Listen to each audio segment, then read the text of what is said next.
राणा सांगा संग्राम सिंह मेवाड़ के महान राजा थे, जिनका जन्म 1482 में हुआ था।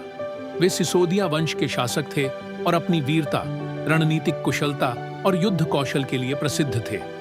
राणा सांगा का जीवन परिचय। राणा सांगा महाराणा रायमल के पुत्र थे।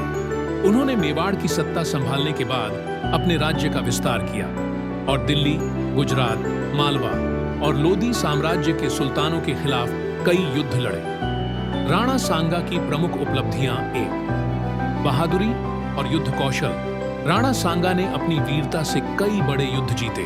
उनके शरीर पर 80 से अधिक घाव थे, फिर भी वे निरंतर युद्ध करते रहे। 2.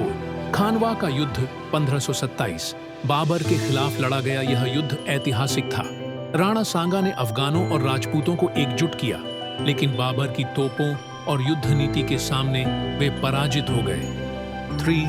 राजपूत एकता के प्रतीक। उन्होंने राजपूतों को एकत्र कर मुगलों के खिलाफ संघर्ष किया। राणा सांगा की मृत्यु खानवा की लड़ाई में हारने के बाद वे चित्तौड़ लौटे और अपनी शक्ति पुनः संगठित करने लगे। कहा जाता है कि उनके सरदारों ने उन्हें जहर देकर मार डाला, क्योंकि वे एक और युद्ध में जाने के लिए तैयार थे। उनकी मृत्यु 1528 में हुई। राणा सांगा को भारतीय इतिहास में उनकी वीरता और संघर्षशीलता के लिए हमेशा याद किया जाता है।